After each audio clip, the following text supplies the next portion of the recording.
El emperador púrpura, por Robert William Chambers. Un recuerdo feliz es, sin duda, la tierra, más verdadero que el bien. Musset. El emperador púrpura me observaba en silencio.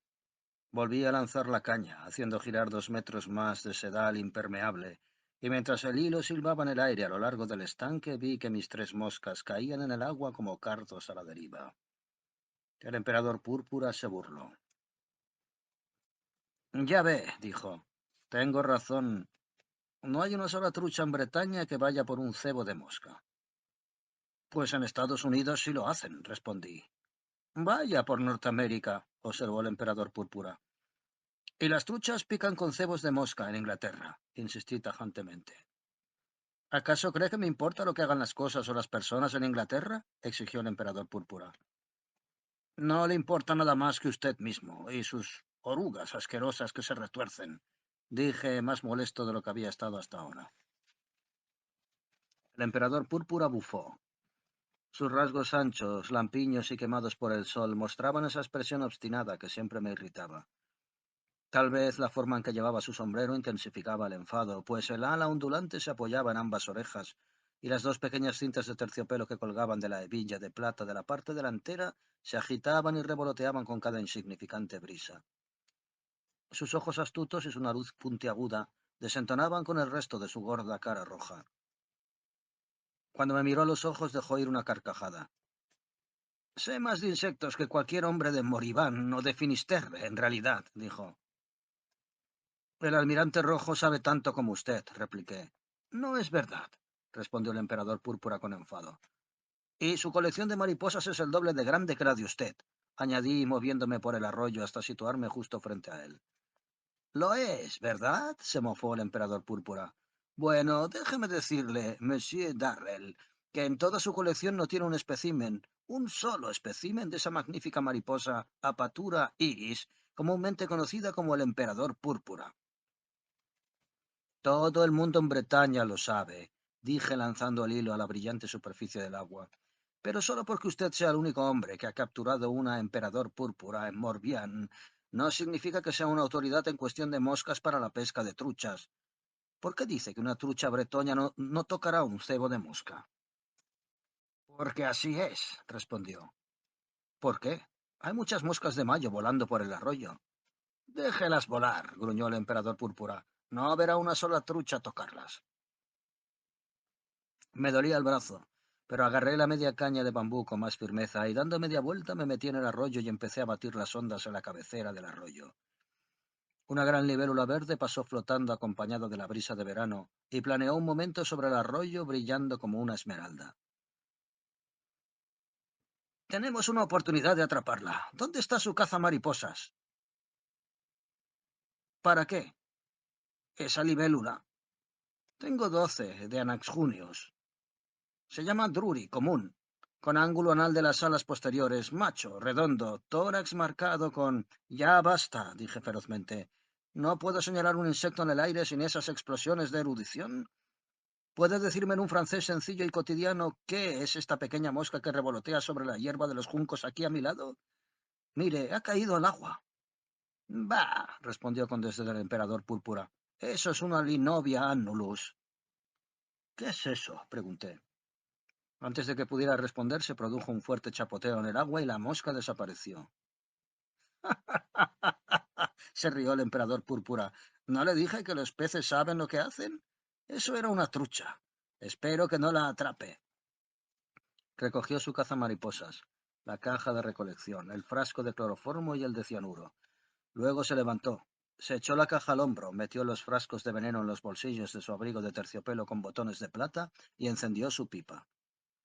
Esta última operación era un espectáculo desmoralizador, pues el emperador púrpura, como todos los campesinos bretones, fumaba una de esas microscópicas pipas bretonas que requieren 10 minutos para encontrarla, 10 más para llenarla, otros 10 para encenderla y 10 segundos para terminarla. Con la verdadera solidez bretona cumplió con este solemne rito. Lanzó 3 bocanadas de humo al aire, se rascó reflexivamente su puntiaguda nariz y se alejó caminando, gritando de vuelta un irónico Au revoir, y que se pudran todos los yanquis. La observé mientras se perdía de vista, pensando con tristeza en la joven cuya vida se había encargado de convertir en un infierno. Liz Trebeck, su sobrina. Ella nunca lo admitió, pero todos sabíamos lo que significaban las marcas negras y azules en su suave y torneado brazo, y me ponía enfermo ver la mirada de terror que aparecía en sus ojos cuando el emperador púrpura se paseaba por el café de la posada Groix.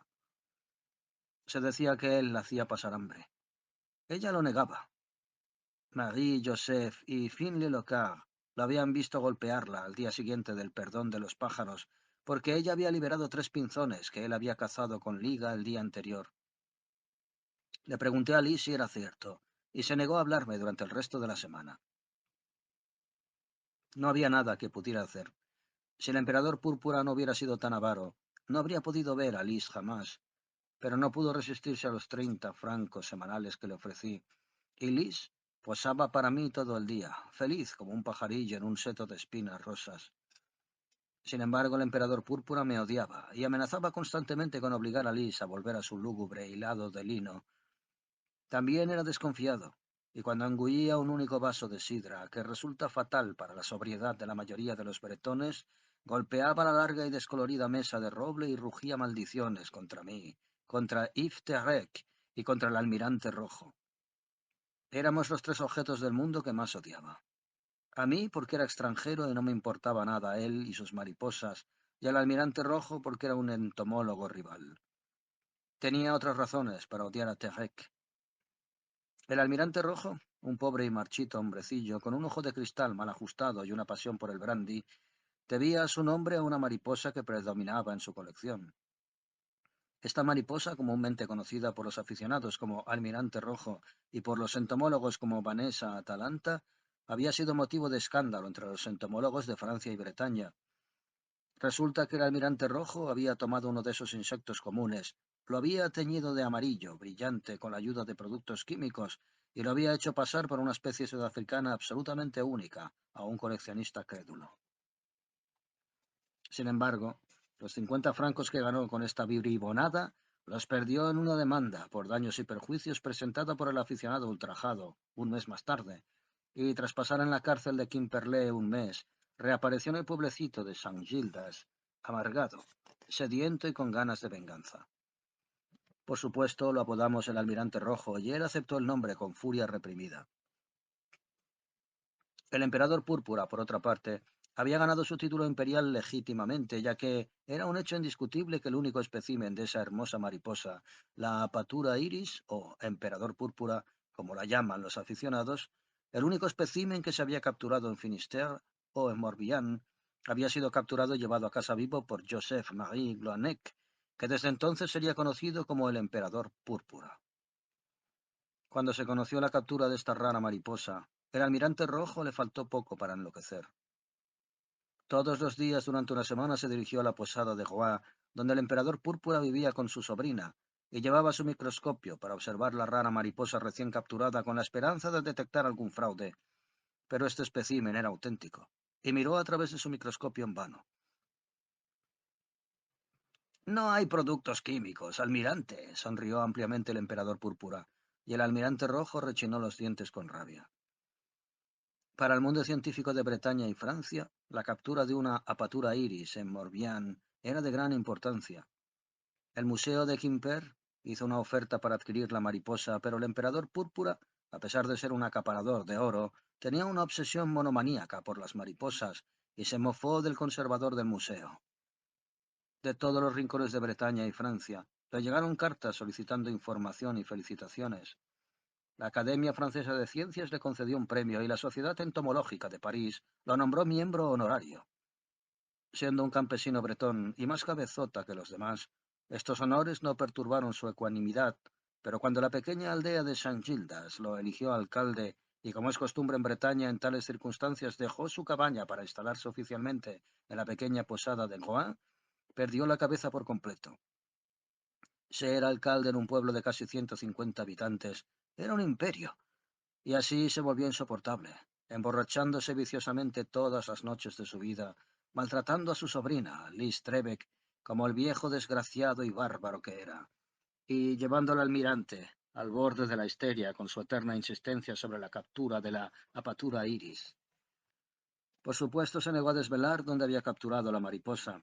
El almirante rojo acechaba sus pasos en vano. Fastidiaba el emperador púrpura, acariciando su barbilla frente a un vaso de sidra. Lo vi merodeando por el bosquecillo de San Gildas ayer por la mañana. ¿Cree que puede encontrar otra apatura iris corriendo detrás de mí? No servirá de nada, almirante. No le servirá, ¿lo entiende?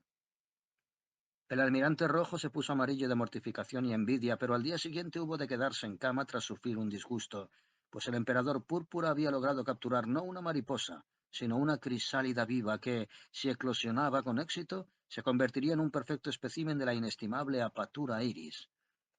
Esto fue la gota que colmó el vaso. El almirante rojo se encerró en su casita de piedra y desde hacía semanas era invisible para todo el mundo, excepto para Phil Lelocar, que le llevaba cada mañana una barra de pan y un salmonete o una cigala. La retirada del almirante rojo de la sociedad de San Gildas provocó primero la burla y finalmente la sospecha del emperador púrpura. ¿Qué maldad podría estar tramando? ¿Estaba experimentando de nuevo con productos químicos o estaba involucrado en algún complot más profundo cuyo objetivo era desacreditar al emperador púrpura? El cartero, que llevaba el correo a pie una vez al día desde Banalek, a una distancia de 15 millas en cada sentido, había llevado varias cartas sospechosas con sellos ingleses al almirante rojo, y al día siguiente el almirante había sido visto en su ventana sonriendo al cielo y frotándose las manos. Una o dos noches después de esta aparición, el cartero dejó por un momento dos paquetes en la posada de Groix, mientras corría al otro lado del camino para beber un vaso de sidra conmigo. El emperador púrpura, que merodeaba por el café, husmeando en todo lo que no le concernía, se topó con los paquetes y examinó los matasellos y las direcciones. Uno de los paquetes era cuadrado y pesado, y parecía un libro. El otro era también cuadrado, pero muy ligero, y parecía una caja de cartón. Ambos iban dirigidos al almirante rojo y llevaban sellos ingleses. Cuando el cartero regresó, el emperador púrpura trató de sonsacarle, pero el pobre no sabía nada sobre el contenido de los paquetes, y después de desaparecer a la vuelta de la esquina en dirección a la cabaña del almirante rojo, el emperador púrpura pidió un vaso de sidra tras otro, y deliberadamente se embriagó hasta que Liz entró y lo llevó con lágrimas en los ojos hasta su habitación. Allí se puso tan abusivo y brutal con ella que Liz me llamó, y yo fui y solucioné el problema sin decir una sola palabra. Esto lo recordaría el emperador púrpura y esperaba su oportunidad para vengarse de mí. Este suceso había ocurrido hacía una semana, y hasta ese día no se había dignado a hablarme. Liz había posado para mí durante toda la semana, y cuando llegó el sábado yo me sentía un tanto perezoso, así que decidimos relajarnos un poco. Ella aprovechó para visitar y cotillear con su amiguita de ojos negros, Yvette, en la aldea vecina de San Julián, y yo quise probar el apetito de las truchas bretonas con el contenido de mi colección de moscas americanas. Había estado lanzando concienzudamente el sedal al arroyo durante unas 3 horas, pero no había logrado hacer picar ni a una sola trucha y me sentía desilusionado. Empezaba a creer que no había truchas en el arroyo de San Gildas, y probablemente me habría dado por vencido si no hubiera visto a la trucha que se había lanzado sobre la pequeña mosca que el emperador púrpura había nombrado tan científicamente. Eso me hizo pensar. Probablemente el emperador púrpura tenía razón, pues ciertamente era un experto en todo lo que se arrastraba y serpenteaba en Bretaña. Así que busqué en mi colección de moscas americanas una que imitara a la que el pez había atrapado, y retirando el señuelo de 3 moscas, anudé una nueva guía en el sedal y deslicé una mosca en el anzuelo. Era una mosca extraña. Era uno de esos experimentos innombrables que fascinan a los pescadores en las tiendas de deportes y que generalmente resultan totalmente inútiles. Además, era un señuelo con cola, pero por supuesto eso podía solucionarse fácilmente con un tajo de mira baja. En cuanto estuvo listo, me adentré en los rápidos y lancé el sedal directamente como una flecha hacia el lugar donde la trucha había saltado. El señuelo se posó en él. El fondo del arroyo. Allí llegó, con la ligereza de una pluma. Luego se produjo un chapoteo sorprendente, un brillo plateado y el sedal se tensó desde la punta de la caña que vibraba hasta el chirriante carrete. Casi instantáneamente controlé al pez, y mientras se tambaleaba por un momento, haciendo hervir el agua a lo largo de sus relucientes costados, salté a la orilla de nuevo, porque noté que el pez era pesado, y que probablemente me tocaría echar una larga carrera por el arroyo. La caña de 5 onzas barrió en un círculo espléndido, temblando bajo la tensión. «Oh, ¿quién tuviera un arpón?», dije en voz alta, porque ahora estaba firmemente convencido de que tenía que lidiar con un salmón y no con una trucha. Entonces, cuando me encontraba de pie, aplicando todos los medios para sujetar al enojado pez, una chica ágil y delgada se acercó a toda prisa por la orilla opuesta, llamándome por mi nombre. «Vaya, Liz», dije levantando la vista por un segundo. «Pensé que estaba en San Julián con Yvette». «Yvette se ha ido a Banalec. Volví a casa y me encontré con una horrible pelea en la posada de Groix y me asusté tanto que vine a decírselo». El pez se precipitó en ese momento, llevándose todo el sedal que tenía mi carrete, y me vi obligado a seguirlo de un salto. Liz, activa y grácil como un joven cervatillo, a pesar de llevar calzados sus zuecos de Pont-Aven, me siguió por la orilla opuesta hasta que el pez se posó en un profundo charco, sacudió el sedal salvajemente una o dos veces y luego volvió a enfurruñarse. «¿Pelea en la posada Groix?», grité desde el otro lado del agua. «¿Qué pelea?». «No es exactamente una pelea», dijo Liz, «pero el almirante rojo ha salido por fin de su casa, y él y mi tío están bebiendo juntos y discutiendo sobre mariposas. Nunca he visto a mi tío tan enfadado, y el almirante rojo se burla y sonríe. Oh, es casi perverso ver una cara así». «Pero Liz», dije apenas pudiendo reprimir una sonrisa, «su tío y el almirante rojo siempre están discutiendo y bebiendo». «Lo sé. Oh, madre mía, pero esto es diferente, Monsieur Darrel. El almirante rojo ha envejecido y se ha vuelto feroz desde que se encerró hace 3 semanas. Y, oh, madre mía, nunca había visto una mirada tan intensa en los ojos de mi tío. Parecía loco de furia. Sus ojos. No puedo hablar de ellos. Y entonces entró Tehek». «Oh», dije más seriamente, «eso es desafortunado. ¿Qué le dijo el almirante rojo a su hijo?». Lee se sentó en una roca entre los helechos y me lanzó una mirada rebelde desde sus ojos azules. Yves Terek, holgazán, cazador furtivo, hijo de Louis-Jean Terek, también conocido como el Almirante Rojo, había sido echado de casa por su padre y también había sido expulsado del pueblo por el emperador Púrpura en su majestuosa calidad de alcalde. El joven rufián había regresado 2 veces, una para asaltar el dormitorio del emperador Púrpura, una empresa fallida, y otra para robar a su propio padre. Tuvo éxito en este último intento, pero nunca fue capturado, aunque se lo vio con frecuencia vagando por los bosques y páramos con su pistola. Amenazó abiertamente al emperador Púrpura. Juró que se casaría con Liz a pesar de todos los gendarmes de Quimperlé, y a estos mismos gendarmes los obligó muchas veces a largas persecuciones a través de pantanos llenos de arbustos y a través de kilómetros de aulaga amarilla. Lo que había hecho el emperador Púrpura, lo que pretendía hacer, no me inquietaba mucho, pero sí lo que hacía su amenaza sobre Liz. Durante los últimos 3 meses esto me había molestado mucho, porque cuando Liz llegó a San Gildas desde el convento, lo primero que capturó fue mi corazón. Durante mucho tiempo me había negado a creer que algún lazo de sangre uniera a esta delicada criatura de ojos azules con el emperador Púrpura. Aunque se vestía con el corpiño de encaje y terciopelo y las faldas azules de Finisterre, y llevaba la encantadora cofia blanca de Jean Gildas, parecía en ella una bonita mascarada. Para mí era tan dulce y tan suavemente educada, como muchas doncellas del noble faubourg que bailaban con sus primos en una fête champêtre de Luis XV.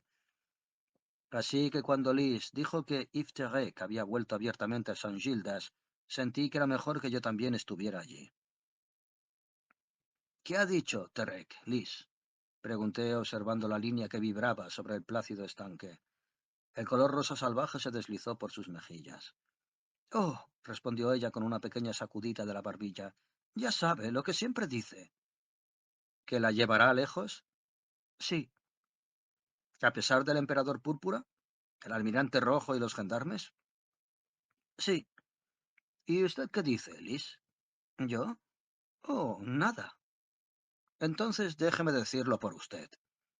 Liz miró sus delicados zuecos puntiagudos, los zuecos de Pont-Aven hechos a medida. Se ajustaba a su pequeño pie. Era su único lujo. «¿Me dejará responder por usted, Liz?», pregunté. «¿Usted, Monsieur Darrel?». «Sí». «¿Me deja darle su respuesta?». Mon Dieu, ¿por qué iba usted a preocuparse, Monsieur Darrel? El pez estaba muy tranquilo, pero la caña en mi mano temblaba. Porque la amo, Liz. El color rosa salvaje de sus mejillas se acentuó. Dio un suave jadeo y luego escondió su rizada cabeza entre las manos. La amo, Liz. ¿Sabe lo que está diciendo? Tartamudeó. Sí, la amo. Levantó su dulce rostro y me miró desde la otra orilla del arroyo. Lo amo, dijo ella, mientras las lágrimas se erigían como estrellas en sus ojos. ¿Quiere que cruce el arroyo hasta usted?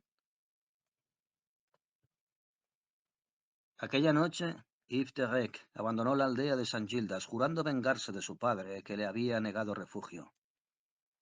Puedo verlo ahora de pie en el camino, con sus piernas desnudas que se alzaban como pilares de bronce desde sus zuecos rellenos de paja, su corta chaqueta de terciopelo rasgada y sucia por la intemperie y la vida disoluta, y sus ojos fieros, vagabundos, inyectados en sangre, mientras el almirante rojo le gritaba maldiciones y se alejaba cojeando hacia su pequeña cabaña de piedra.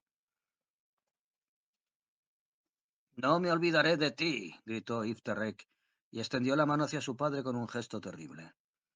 Entonces se llevó el revólver a la mejilla y dio un corto paso hacia adelante, pero lo cogí por el cuello antes de que pudiera disparar, y un segundo después estábamos rodando por el polvo de la carretera de Banalek. Tuve que darle un fuerte golpe detrás de la oreja antes de que se soltara, y luego, levantándome y sacudiéndome, hice pedazos su fusil de avancarga contra una pared y arrojé su cuchillo al río. El emperador púrpura miraba todo con una extraña luz en los ojos. Era evidente que lamentaba que Terek no me hubiera ahogado hasta la muerte. Habría matado a su padre, dije al pasar junto a él yendo hacia la posada de Groix. Eso es asunto suyo, gruñó el emperador púrpura. Había una luz mortal en sus ojos. Por un momento pensé que iba a atacarme, pero solo estaba viciosamente borracho, así que lo aparté de mi camino y me fui a la cama, cansado y asqueado. Lo peor era que no podía dormir, pues temía que el emperador púrpura empezara a abusar de Liz. Me quedé inquieto, revolviéndome ante las sábanas, hasta que no pude permanecer más tiempo allí. No me vestí del todo. Me limité a ponerme un par de zapatillas dentro de los zuecos, un par de pantalones bombachos, un jersey y una gorra. Luego, anudándome un pañuelo en la garganta, bajé la escalera carcomida y salí a la calle, iluminada por la luna. Había una vela encendida en la ventana del emperador púrpura, pero no pude verlo. Seguramente está demasiado borracho, pensé, y miré hacia la ventana donde 3 años antes había visto por primera vez a Liz. Dormida, gracias al cielo, murmuré, y salí por el camino.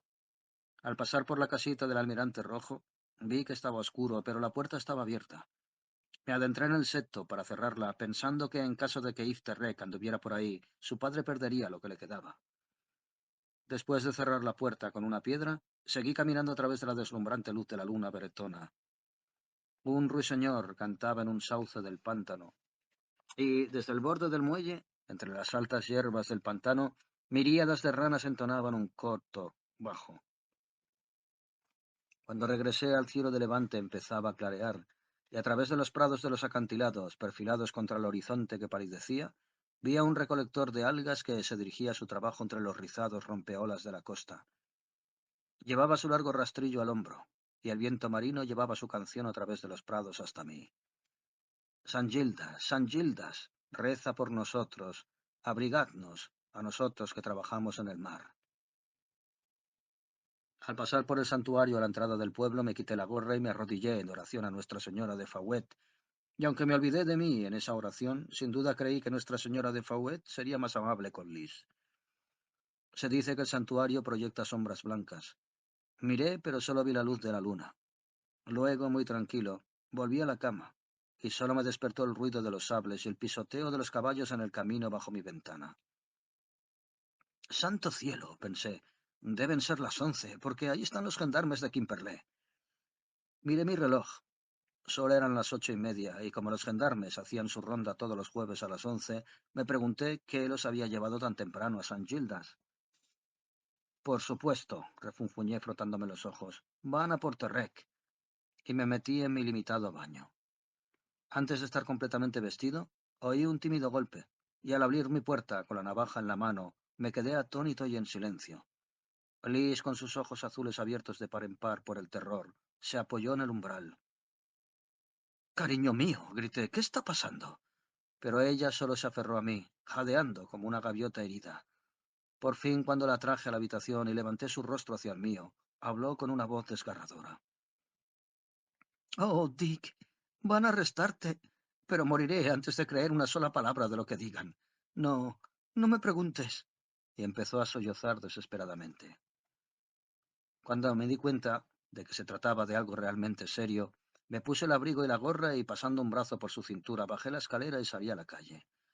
4 gendarmes estaban sentados en sus caballos frente a la puerta del café. Más allá de ellos, toda la población de San Gildas miraba boquiabierta, agolpándose en 3 filas. Hola, Durand, le dije al brigadier.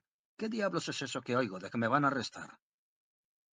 Es cierto, mon ami, respondió Durand con una simpatía sepulcral.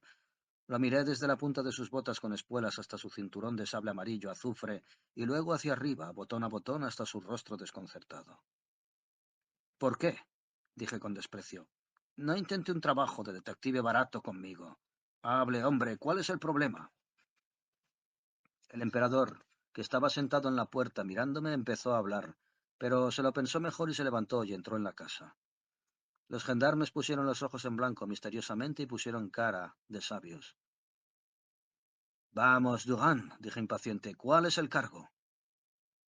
Asesinato, dijo con voz débil. ¿Qué? Grité incrédulo. Tonterías. ¿Parezco un asesino? Bájese del caballo, estúpido, y dígame a quién he asesinado. Johan se bajó con cara de tonto y se acercó a mí, ofreciéndome la mano con una sonrisa propiciatoria. Fue el emperador Púrpura quien lo denunció.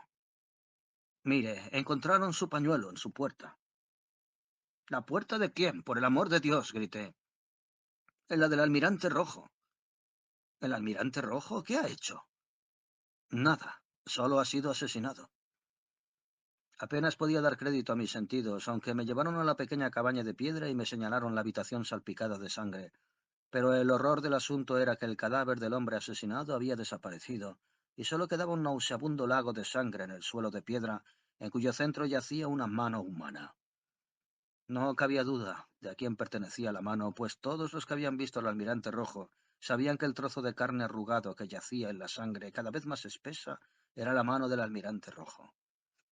A mí me pareció la garra cortada de un pájaro gigantesco. Bueno, dije, se ha cometido un asesinato. ¿Por qué no hace algo? ¿Qué? Preguntó Joan. No lo sé, llame al comisario. Está en Quimperlé, he telegrafiado. Entonces mande llamar a un médico y averigüe cuánto tiempo lleva esta sangre coagulándose. El químico de Quimperlé está aquí, es médico. ¿Y qué dice? Dice que no lo sabe. ¿Y a quién van a detener? Pregunté, apartando la vista del espectáculo en el suelo. No lo sé, dijo solemnemente el brigadier. Has sido denunciado por el emperador Púrpura porque ha encontrado tu pañuelo en la puerta al salir esta mañana. Ese bretón cabezota, exclamé completamente enfadado. ¿No ha mencionado a Yves Terrec? No. Por supuesto que no, dije. Pasó por alto el hecho de que Terrec intentó disparar a su padre anoche y que yo le quité la pistola. Todo eso no cuenta para nada cuando encuentra mi pañuelo en la puerta del hombre asesinado. Venga al café, dijo Johan muy turbado. Podemos hablarlo allí. Por supuesto, Monsieur Darrel, nunca he tenido la más remota sospecha de que usted fuera el asesino. Los 4 gendarmes y yo cruzamos la carretera hasta la posada Groix y entramos en el café. Estaba atestado de británicos, fumando, bebiendo y parloteando media docena de dialectos, todos igualmente insatisfactorios para un oído civilizado. Me abrí paso entre la multitud hasta donde estaba el pequeño Max Fortin, el farmacéutico de Quimperlé, fumando un vil cigarro. Este es un asunto feo, dijo estrechándome la mano y ofreciéndome un cigarro como el suyo, que rechacé cortésmente. Ahora, Monsieur Fortin, dije, parece que el emperador Púrpura encontró mi pañuelo cerca de la puerta del hombre asesinado esta mañana y por lo tanto concluye, aquí miré fijamente al emperador Púrpura, que yo soy el asesino. Ahora le haré una pregunta. Y volviéndome hacia él repentinamente grité, ¿qué hacía usted en la puerta del almirante rojo? El emperador Púrpura se sobresaltó y se puso pálido, y yo lo señalé triunfante. Vean lo que hace una pregunta repentina. Miren lo avergonzado que está, y sin embargo, no lo acuso de asesinato. Y les digo, señores, ese hombre de ahí sabe tan bien como yo quién fue el asesino del almirante rojo. No lo sé, berreó el emperador púrpura. Sí lo sabe, dije. Fue Yves Terrec. No lo creo, dijo obstinadamente bajando la voz. Por supuesto que no, siendo tan cabezota.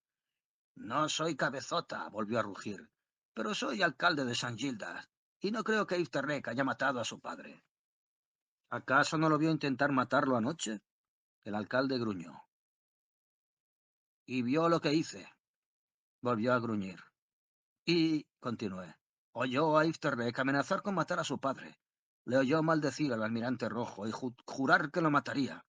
Ahora el padre ha sido asesinado y su cuerpo desaparecido. ¿Y su pañuelo? Se mofó el emperador púrpura. Se me cayó, por supuesto. ¿Y el recolector de algas que lo vio usted anoche merodeando por la cabaña del almirante rojo? Sonrió el emperador púrpura. Me sorprendió la malicia del hombre. Es suficiente, dije. Es perfectamente cierto que anoche estuve andando por el camino de Banalek y que me detuve a cerrar la puerta del almirante rojo que estaba entreabierta, aunque su luz no estaba encendida. Después subí por la carretera hasta el bosque de Diné, y luego caminé por Saint-Julien, desde donde vi al recolector de algas en los acantilados. Estaba lo suficientemente cerca como para que pudiera escuchar lo que cantaba. ¿Qué dice de eso? ¿Qué hizo entonces? Luego me detuve en el santuario y recé una oración, y después me acosté y dormí hasta que los gendarmes del brigadier Durán me despertaron con su estruendo. Ahora, Monsieur Darrel, dijo el emperador púrpura, levantando uno de sus gordos dedos y lanzando una mirada malvada hacia mí. Ahora, Monsieur Darrel, ¿qué llevaba puesto en su paseo de medianoche, botas o zapatos? Pensé un momento. Zapatos. No, zuecos. Me puse mis zapatillas y me calcé los zuecos. ¿Qué fue entonces, zapatos o suecos? Gruñó el emperador púrpura. Zuecos, necio. ¿Son estos sus zuecos? Preguntó levantando un zapato de madera con mis iniciales recortadas en el empeine. Sí, respondí. Entonces, ¿cómo llegó esta sangre al otro? Gritó, y levantó un zueco, el compañero del primero, sobre el que había salpicado una gota de sangre. No tengo la menor idea, dije con calma, pero mi corazón latía muy rápido y estaba furiosamente enojado. Cabeza de chorrito, dije controlando mi rabia. Lo haré pagar por esto cuando atrapen a Yves Terrec y lo condenen. Brigadier Durand, cumpla con su deber si cree que estoy bajo sospecha. Arrésteme, pero concédame un favor. Lléveme a la casa del almirante rojo y veré si puedo encontrar alguna pista que usted haya pasado por alto. Por supuesto no tocaré nada hasta que llegue el comisario. Bah, todos ustedes me ponen muy mal. ¡Qué cínico! Observó el emperador púrpura moviendo la cabeza. ¿Qué motivo tenía yo para matar al almirante rojo? Les pregunté a todos respectivamente, y todos respondieron, ninguno. Yves Terrec es el culpable. Al salir por la puerta me giré y agité el dedo hacia el emperador púrpura. Oh, lo haré pagar por esto, amigo mío, dije, y seguí al brigadier Durand a través de la calle hasta la casa de campo del hombre asesinado. Me tomaron la palabra y pusieron un gendarme con el sable desenvainado frente al seto de la puerta. Deme su palabra, dijo el pobre Durand, y lo dejaré ir donde quiera. Pero me negué, y empecé a merodear por la casa de campo en busca de pistas. Encontré un montón de cosas que algunas personas habrían considerado muy importantes, como cenizas de la pipa del almirante rojo, huellas en un polvoriento cubo de verduras, botellas que olían a sidra de puldú y polvo, mucho polvo. Yo no era un experto solo, un estúpido y cotidiano aficionado. Así que desfiguré las huellas con mis gruesas botas de tiro y me negué a examinar las cenizas de la pipa a través de un microscopio, aunque el microscopio del almirante rojo estaba sobre la mesa, muy cerca. Por fin encontré lo que buscaba. Unas largas hebras de paja, curiosamente hundidas y aplastadas en el centro, y tuve la certeza de haber encontrado la prueba que encerraría a Yves Terrec para el resto de su vida. Estaba tan claro como una nariz en una cara. Eran pajas de zueco, aplanadas donde el pie las había presionado, y rectas por donde se proyectaban más allá del zueco. Ahora bien, nadie en San Gildas usaba paja en los zuecos excepto un pescador que vivía cerca de San Julián, y la paja de los suyos era de trigo amarillo ordinario. Esta paja, o más bien estas pajas, Eran de los tallos del trigo rojo que solo crece en el interior y que, como todo el mundo en San Gildas sabía, Yves Terrec llevaba en sus zuecos. Estaba perfectamente satisfecho, y cuando 3 horas más tarde un grito ronco procedente de la carretera de Banalec me hizo asomarme a la ventana, no me sorprendió ver a Yves Terrec ensangrentado, despeinado, sin sombrero, con sus fuertes brazos atados a la espalda, caminando con la cabeza agachada entre dos gendarmes montados. La multitud que le rodeaba aumentaba cada minuto, gritando «¡Patricida! ¡Patricida! ¡Muerte al asesino!». Al pasar por mi ventana vi grandes coágulos de barro en sus polvorientos zuecos, de cuyos talones salían volutas de paja roja de trigo. Entonces volví a entrar en el estudio del almirante rojo, decidido a encontrar lo que el microscopio mostraría en las pajas de trigo. Examiné cada una con mucho cuidado, y luego con los ojos ya doloridos, apoyé la barbilla en la mano y me recosté en la silla. No había sido tan afortunado como algunos detectives, ya que no había ninguna prueba de que las pajas hubieran sido utilizadas en un zueco. Además, justo al otro lado del pasillo había un baúl bretón tallado, y ahora me di cuenta por primera vez de que desde debajo de la tapa cerrada se proyectaban docenas de pajitas de trigo rojas similares, dobladas exactamente igual que las mías por la tapa. Bostecé con disgusto. Era evidente que yo no estaba hecho para ser detective, y reflexioné amargamente sobre la diferencia entre las pistas en la vida real y las pistas en una historia de detectives. Al cabo de un rato, me levanté. Me acerqué al cofre y abrí la tapa. El interior estaba relleno de paja de trigo rojo, y sobre este relleno había dos curiosos tarros de cristal, 2 o 3 frascos pequeños, varias botellas vacías con la etiqueta de cloroformo, un tarro recolector de cianuro de potasio y un libro. En un rincón más alejado del arcón había algunas cartas con sellos ingleses, y también las cubiertas rotas de 2 paquetes, todos ellos procedentes de Inglaterra y dirigidos al almirante rojo con su nombre propio de Sieur Louis Jean Terrec, Saint-Gildas, par Moëlan, Finistère. Llevé todas estas cosas al escritorio. Cerré la tapa del cofre y me senté a leer las cartas. Estaban escritas en francés comercial, evidentemente por un inglés. Traducido libremente, el contenido de la primera carta era el siguiente. Londres, 12 de junio de 1894. Estimado Monsieur Sick, su amable pedido del 19 de agosto ha sido recibido y el contenido anotado. La última obra sobre los lepidópteros de Inglaterra es el estudio de Blauser, Cómo atrapar mariposas británicas, con anotaciones y tablas, y una introducción de Sir Thomas Sniffer. El precio de esta obra, en un volumen encuadernación de becerro, es de 5 libras o 125 francos en moneda francesa. Esperamos recibir en breve la orden postal con el importe. Quedamos a su disposición. Suyos, afectísimos, etc. Fratley and Tumer.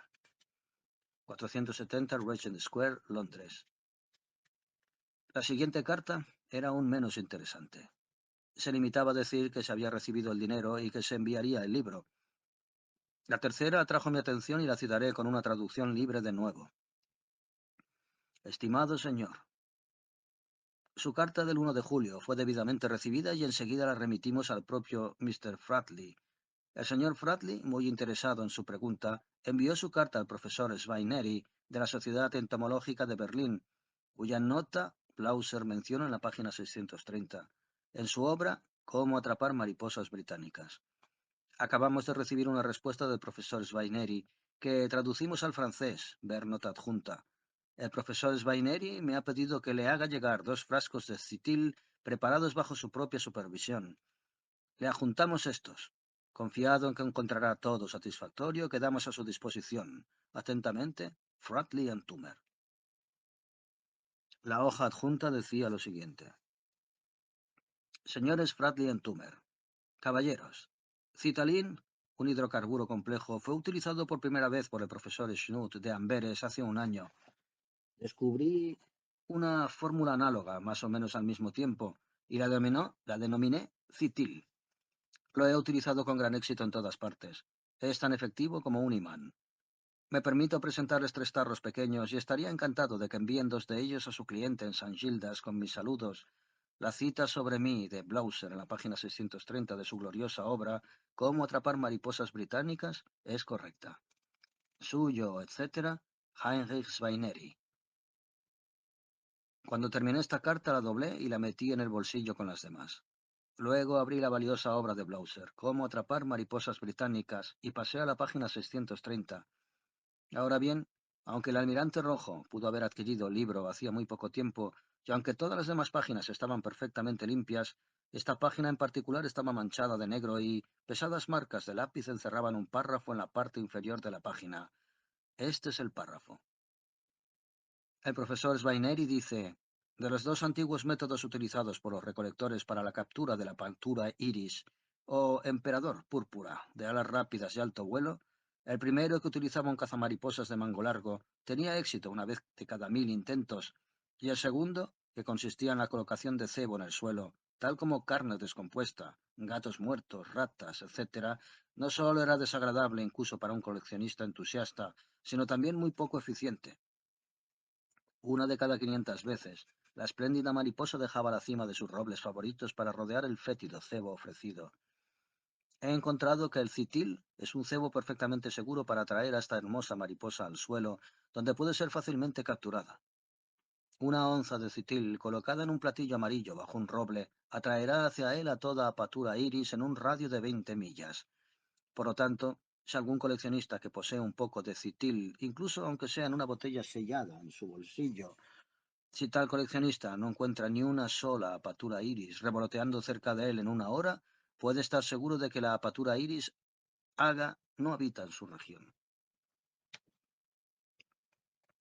Cuando terminé de leer esta nota me senté durante un largo rato a pensar detenidamente. Luego examiné los dos frascos. Estaban etiquetados como citil. Uno estaba lleno, el otro casi lleno. El resto debe estar en el cadáver del almirante rojo, pensé. No importa que esté en una botella con corcho. Llevé todas las cosas de vuelta al baúl. Las puse cuidadosamente sobre la paja y cerré la tapa. El gendarme centinela de la puerta me saludó respetuosamente mientras cruzaba la posada de Groix. La posada estaba rodeada por una multitud excitada, y el pasillo estaba atestado de gendarmes y campesinos. Por todas partes me saludaron cordialmente, anunciando que el verdadero asesino había sido capturado, pero yo pasé por delante de ellos sin decir una palabra y corrí escaleras arriba para encontrar a Liz. Ella abrió la puerta cuando llamé y me echó los brazos al cuello. La abracé y la besé. Después de un momento le pregunté si me obedecería sin importar lo que le ordenara, y dijo que lo haría con una humildad orgullosa que me conmovió. Entonces ve de inmediato con Yvette a Saint Julian, le dije. Pídele que ensille el carro y diríjanse hasta el convento de Quimperlé. Espéreme allí. ¿Lo harás sin preguntarme, querida? Levantó su cara hacia la mía. Bésame, dijo inocentemente. Al momento siguiente había desaparecido. Entré deliberadamente en la habitación del emperador púrpura y eché un vistazo a la caja cubierta de gasa que contenía la crisálida de apatura iris. Era lo que esperaba. La crisálida estaba vacía y transparente, y una gran grieta recorría el centro de su espalda, pero en la red del interior de la caja, una magnífica mariposa agitaba lentamente sus bruñidas alas púrpuras, pues la crisálida había abandonado a su silencioso inquilino. La mariposa, símbolo de la inmortalidad. Entonces me invadió un gran temor. Ahora sé que era el miedo al sacerdote negro, pero ni entonces ni durante años después supe que el sacerdote negro había vivido alguna vez en la tierra. Mientras me inclinaba sobre la caja, oí un confuso murmullo fuera de la casa que terminó en un furioso grito de ¡Patricida! Y oí a los gendarmes alejarse detrás de un carro que traqueteaba bruscamente en la carretera de piedra. Me acerqué a la ventana. En el carro estaba sentado Yves Terek, atado y con los ojos desorbitados, con dos gendarmes a su lado, y alrededor del carro había gendarmes montados cuyos sables desnudos apenas mantenían alejada la multitud. ¡Patricida! Aullaron. ¡Que muera! Di un paso atrás y abrí la caja cubierta de gasa.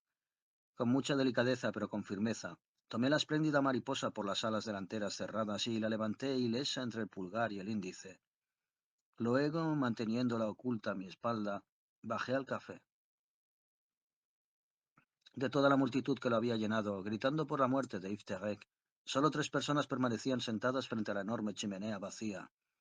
Eran el brigadier Durand, Max Fortin, el químico de Quimperlé, y el emperador púrpura. Este último parecía avergonzado cuando entré, pero no le presté atención y me dirigí directamente al farmacéutico.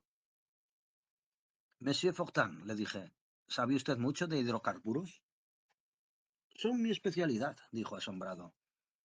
¿Has oído hablar alguna vez de algo como el citil? ¿Citil de Svaineri? Oh, sí, lo usamos en perfumería. Bien, dije. ¿Tiene olor? No, y sí. Uno siempre es consciente de su presencia, pero nadie puede afirmar que tenga olor. Es curioso, continuó mirándome. Es muy curioso que me haya preguntado eso porque llevo todo el día con la sensación de que detectaba la presencia del citil. ¿Lo siente ahora? Pregunté. Sí, más que nunca. Salté a la puerta principal y lancé la mariposa.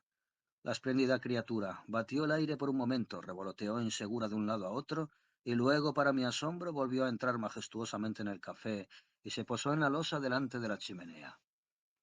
Por un momento me quedé sin palabras, pero cuando mis ojos se posaron en el emperador púrpura, lo comprendí en un instante.